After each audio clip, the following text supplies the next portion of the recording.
Hi friends, ఈరోజు 10th class English language question number 35లో B A question గురించి మనము ఈరోజు డిస్కస్ చేద్దాము.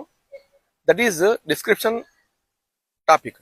డిస్క్రిప్షన్ మనము ఎలా రాయాలి, అలాగే దీనికి ఎన్ని మార్క్స్, దీని గురించి దిస్ ఇయర్ డిస్క్రిప్షన్ అనేది మనకు కొత్తగా ఇవ్వడం జరిగింది. I'm doing and making these videos only for the educational purpose only, and to make our government school students to perform better.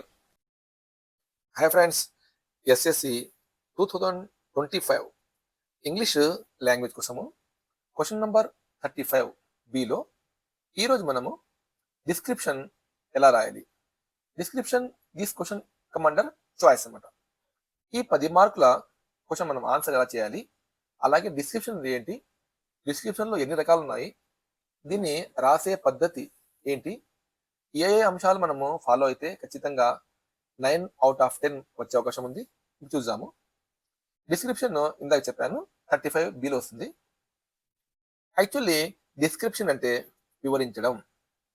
Description means giving form of words to our thoughts. Description అంటే భావాలకు మాటల రూపం ఇవ్వడమే description. My dear students, వినేవారికి లేక చదివేవారికి కళ్ళకు కట్టినట్టు చెప్పడమే డిస్క్రిప్షన్. అంటే మనము డిస్క్రిప్షన్ చెప్పేటప్పుడు ఎలా ఉండాలంటే, వినేవారికి మనం చెప్పేటువంటి స్టోరీ మైండ్లో ఒక పిక్చర్లా, ఒక వీడియోలా మెదలాలి. అప్పుడే అది కరెక్ట్ డిస్క్రిప్షన్ అని అన్నాం.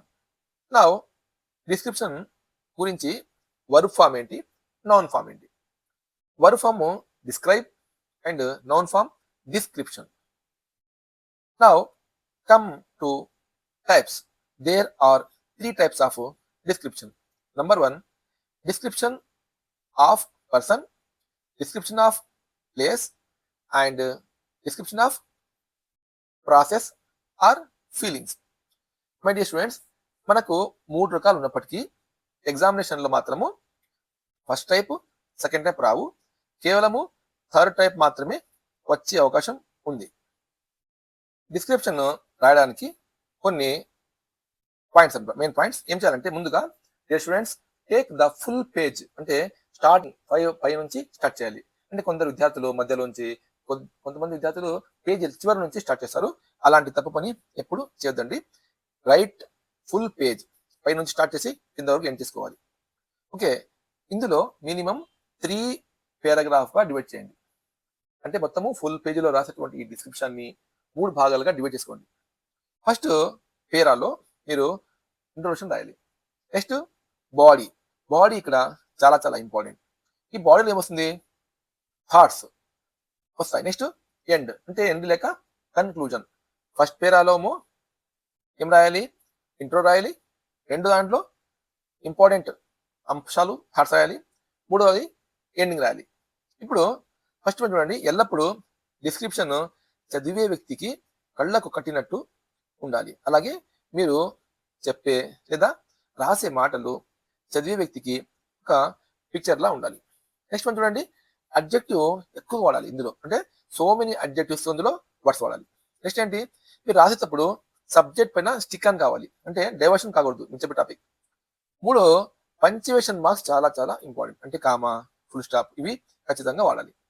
నెక్స్ట్ వన్, క్వశ్చన్ జాగ్రత్తగా చదవాలి. ఎగ్జాంపుల్, ఒక ఎగ్జామినేషన్లో ఏమొస్తుందంటే, ఒక ఇన్సిడెంట్లో ఒక అమ్మాయి వెళ్ళి బస్ కింద పడింది, లేకపోతే ఆ అమ్మాయి ఒక బ్యాగ్ దొంగలించారు. అప్పుడు క్వశ్చన్ ఏమొస్తుందంటే, imagine you are the girl. అప్పుడు నువ్వు రాయంటారు. అంటే ఒక గర్ల్గా బ్యాగు దొంగతనం కొన్నటువంటి అమ్మాయిలా మీరు ఊహించి రాయమని ఒక క్వశ్చన్ ఉంటుంది.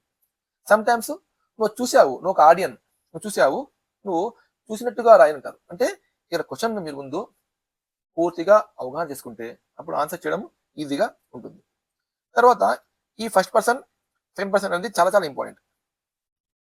చూడండి, ఇప్పుడు first paragraph, second paragraph, third paragraph, ఇవి ఎలా రాయాలి. ఫస్ట్ పారాగ్రాఫ్లో మీరు అక్కడ ఏమైతే జరిగిందో అది రాయాలి, అంటే కంటెంట్ రాయాలి. మెన్షన్ వాట్ హ్యాడ్ హ్యాపెండ్ రాస్తారు. ఎగ్జాంపుల్, సో అండ్ సో, నేను వెళ్ళాను, వెళ్తుంటే ఒక అమ్మాయి వెళ్తోంది, ఇంకో అబ్బాయి వచ్చాడు బండిలో, ఆమె బ్యాగ్ లాక్కెళ్ళాడు. ఇది కంటెంట్, అది రాయాలా. నెక్స్ట్ ఫీలింగ్ రాయాలి. ఎవరి ఫీలింగ్? మీ ఫీలింగ్ రాయాలి. ఏం రాయాలంటే ఇక్కడ ఎలా రాయాలి? నేను బస్సులో వెళ్తున్నాను, చూశాను, నాకు చాలా బాధేసింది. అలాగే ఆ అమ్మాయి ఎవరు పాపము కింద పడిపోయింది, ఆమెకు దెబ్బలు తగిలాయి, గాయాలయ్యి, ఇలా. నెక్స్ట్ ఆమె ఆమె కష్టాలు, మరి ఆమెకు గాయాలైతే ఆమె హాస్పిటల్ తీసుకెళ్లారు, అప్పుడు నాకు చాలా బాధేసింది, జాలేసింది, నేను హెల్ప్ చేశాను. ఇలాంటివి చాలా చాలా మీరు వర్డ్స్ రాయాల్సి ఉంటుంది. నెక్స్ట్ లాస్ట్లో కన్క్లూజన్. లాస్ట్లో కన్క్లూజన్ ఎలా రాయాలంటే ఎప్పటికీ మీ అభిప్రాయము పాజిటివ్గా ఉండాలి. ఎగ్జాంపుల్ చూడండి, ఆ అమ్మాయి అక్కడ బ్యాగ్ తీసుకెళ్తుంది కాబట్టి అతను దొంగిలించాడు. అప్పుడు ఏం చేయాలి? మీరు ఆ దొంగ గురించి మీరు తప్పుగా రాయాలి. అంటే ఏంటి? అలా దొంగతనం చేయడం తప్పు.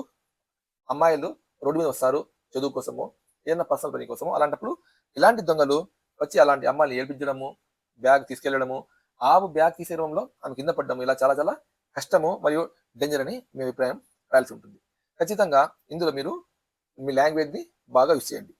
Okay, these are some points how to write description. Thank you.